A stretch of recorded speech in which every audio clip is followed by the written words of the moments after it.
Kining atong ebanghelyo nag-summarize sa final instructions ni Jesus para sa iyang mga sumusunod. Labi na gyud sa 11 naman lang ni sila. 11 kay namatay mang usa, 11 ka apostoles.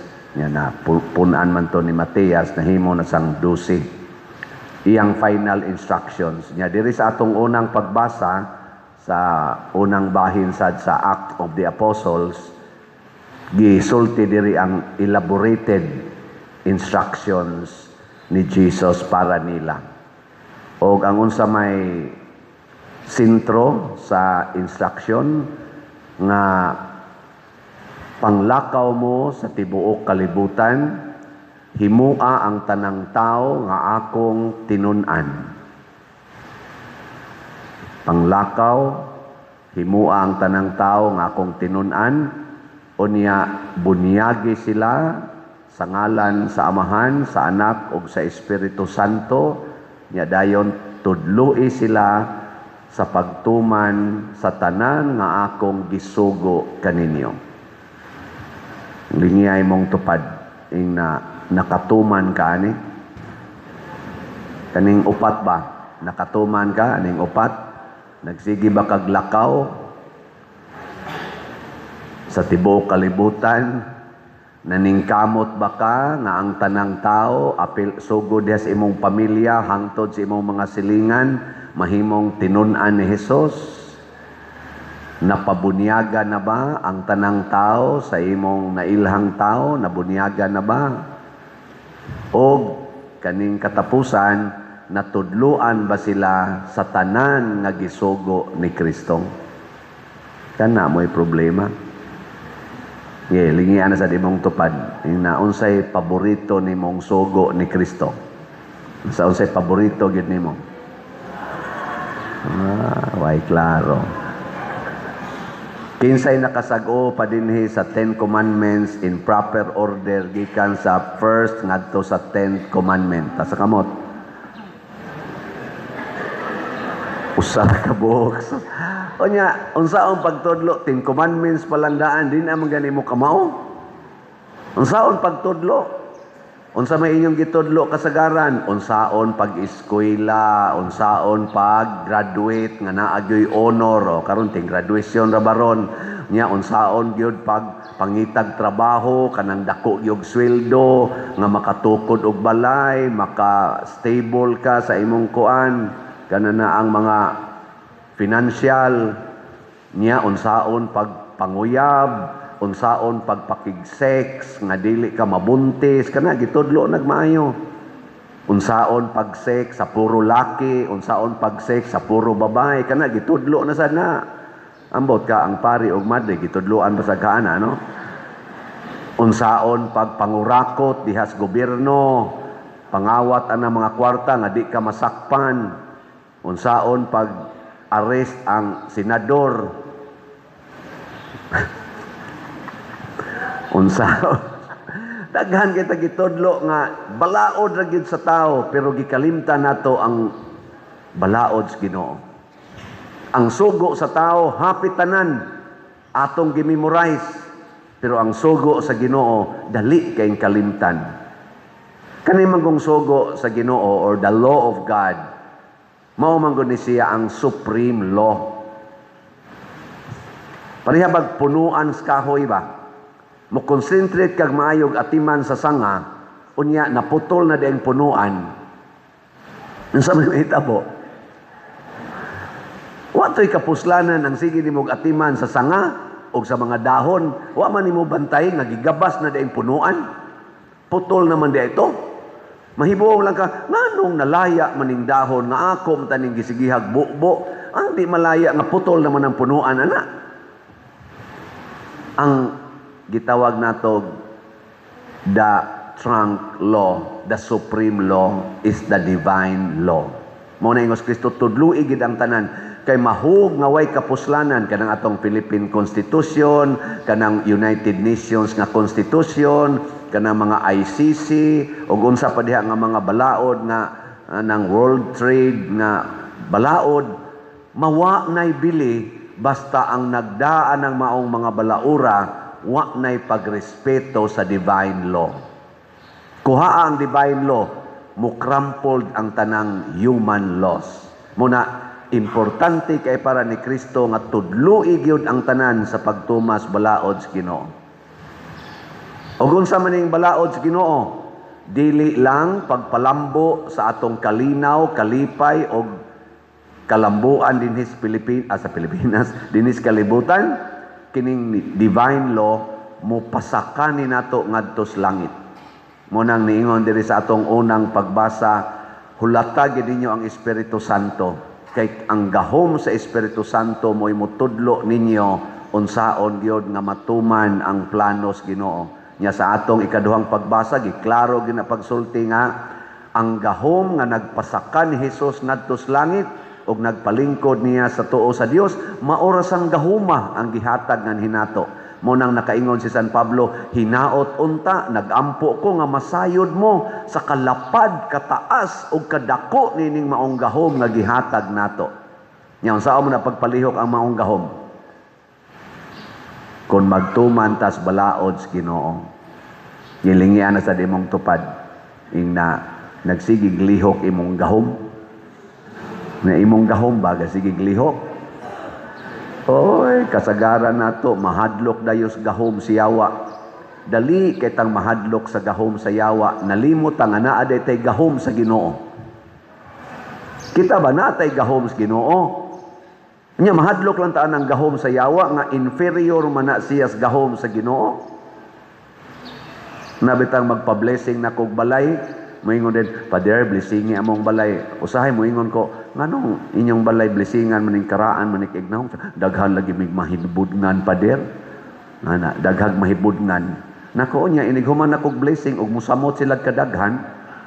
Ako'y mabati ani. No napayuban mo ingon Pader ang among yuta ba, among ibaligya nya nahibaw-an mo na Pader gud nga naay gipatay diha Pader, di man mo palit ang mga kuan Pader kay ilaos ang ipa blessingan. Nako kisa mao na inyong tawag nako kay blessingan to kay naay gipatay diha. O daghan magug kahibudngan Pader. Nako nya ighuman akong blessing og di mawa nang gikahibudngan ninyo. Dili mahalin inyong yuta tungod nako, ako na inyong pasanginlan. May lagmuhog muskulikta din eh. O niya karon kay tulo naman kapari ang gipa-blessing, wa manggid mawa. Ni kuha silag tambalan. Naghala didto, gawisik-wisik og dugo, gaihaw, ngaway galuto, ngaway mga asin, og gihurim-huriman og maayo sa tambalan. Og nawa ang gikahibudngan. Karon kada nila blessing og mga lugar ang kadtong tambalan mo ilang tawag kundi nas Padersiano kay why effect ngano man kay nalimot ka nga ang gahom sa Yawa mo to'y naggigamit atong tambalan unya kay ang Yawa ra mo sa gatingog-tingog didto iya dayong giwa ang iyang presensya aron adto nakamutuos tambalan. Ang pasabot lang nako ba kanang imong makita magtingog-tingog, kanang mga sakit, mga kasakit, apil na ng kamatayon, sa Yawa man na. Ayaw kahadlok ana. Kay bisag moabot patas kamatayon, mubalik ratag kabanhaw, kay maula gito ang gahom sa Espiritu Santo, dili masirad-an sa kamatayon, mubalik ra na pagsaka, og mulahos pagina ngadto sa langit. Ay kahadlok. Ngilingyan na sa dimong tupad. Ingna, basig karong gabi na kamamatay. Ingna ba? Nabasig karong gabi na kamamatay.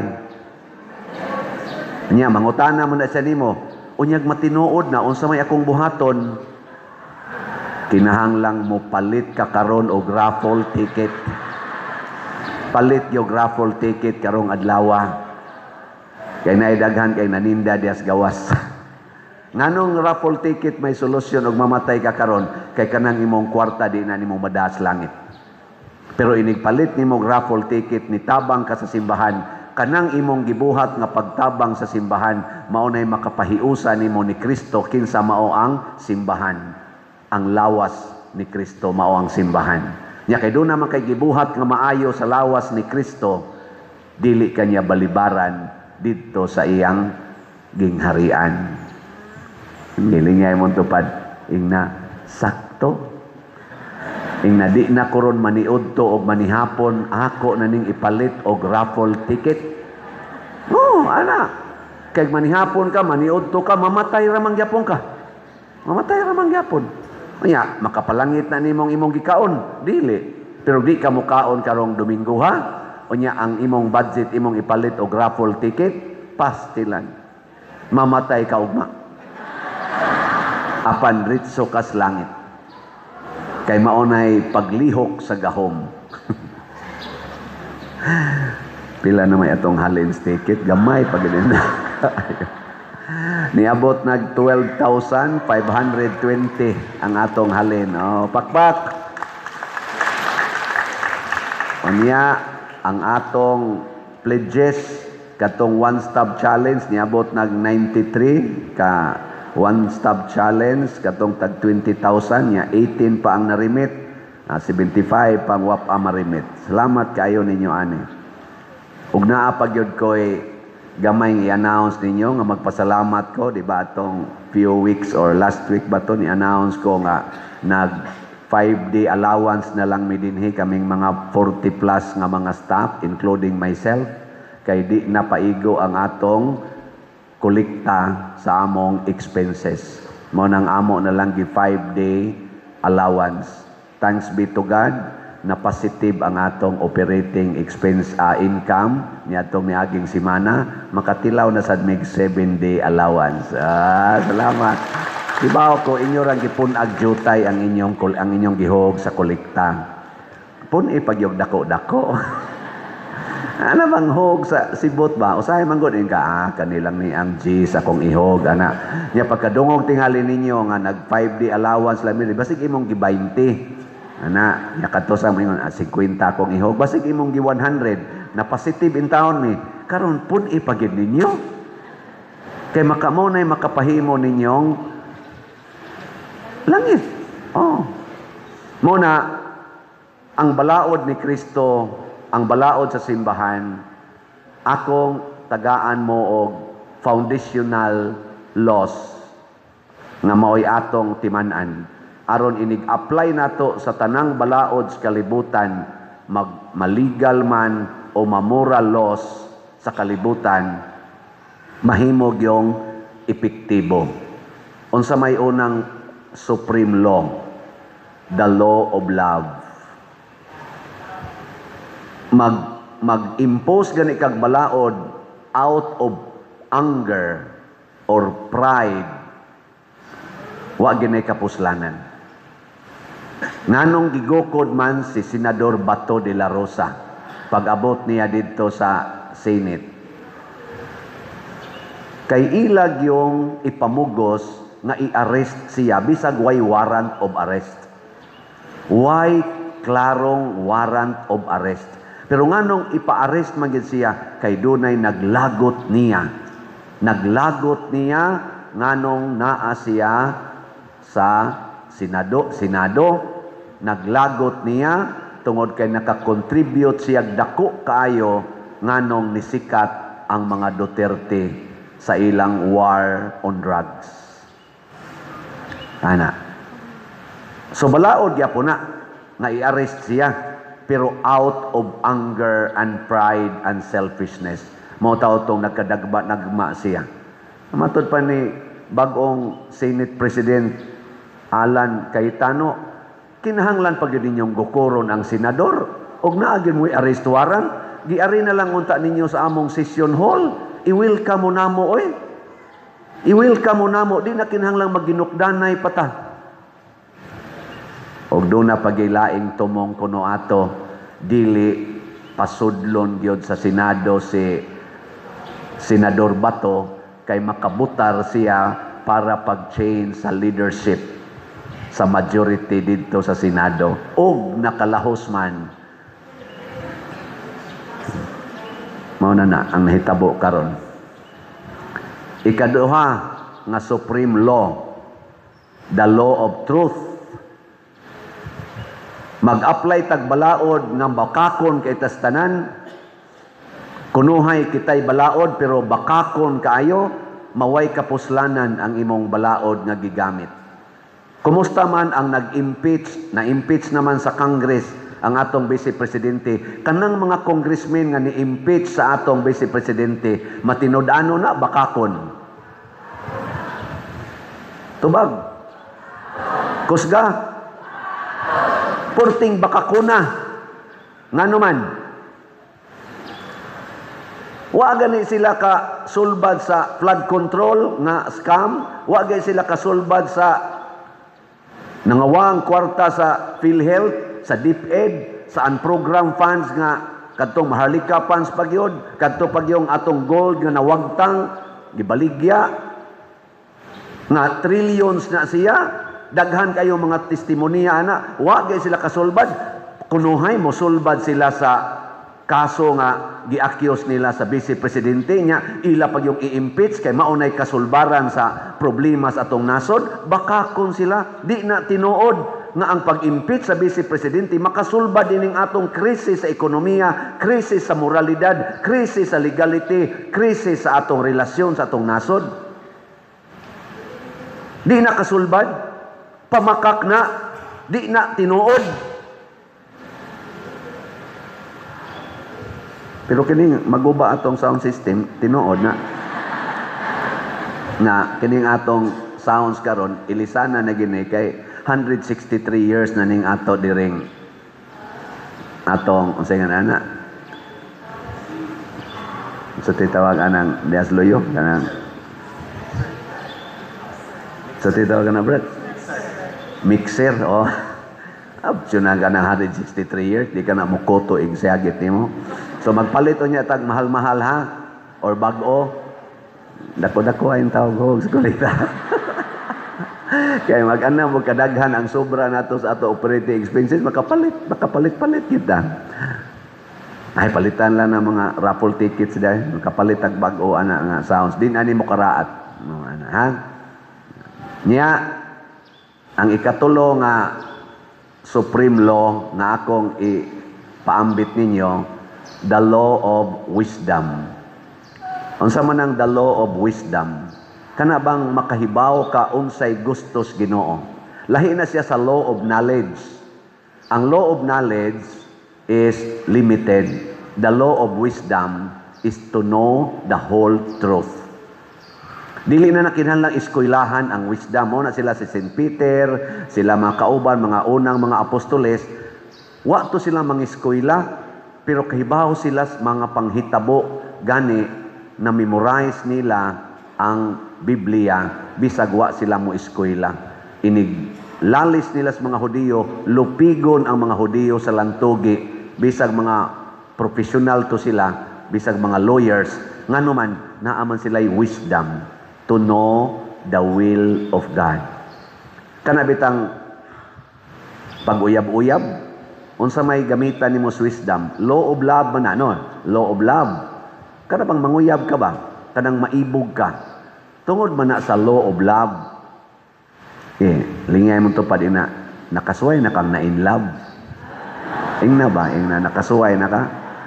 Ako, kadaghan na gyud, sobra na tingali ka 50 ko na in love. Pero dunay pagbati nga dapat nimo itemper aron dili ka mahimong makasasala. Ang wisdom mutudlo na nimo sa boundary asa ra ka kutob aron dili ka kasala. Pero ang knowledge, pataka lang ng knowledge. Pagkundong, okay ra na. Insa niya sala man ang sex without marriage. Kanang way kasal niya makig-sex ka, tuo man kada di na tinuod. Basta di lang ka mamabdos mo na importante. Mao man ang knowledge. Insa unyag mamabdos ko mabuslot ang kondom, ay naay abortion, abortion. Kumo na kay ng abortion, knowledge gyapon na. Pero ang wisdom yun, kadako ang nagsala, mupatay ko kag tao. Basta di lang ka masakpan, legal naman sa ng abortion. Good. Ana. Isa nga naman magminyo ko. Bati kayong minyo. Muminyo ka, makapag palang kagbuangon ka istanan. May papuyo-puyo na lang. Kaya aron, og di yun magkasinabot, pilara may pagbuwag. Knowledge na, pero ang wisdom mo ingon, kaya ang pamilya, mao ginay sukaranan sa kinabuhi. Malusno ang atong kinabuhi basta di ta mabilong sa pamilya. Wisdom na siya.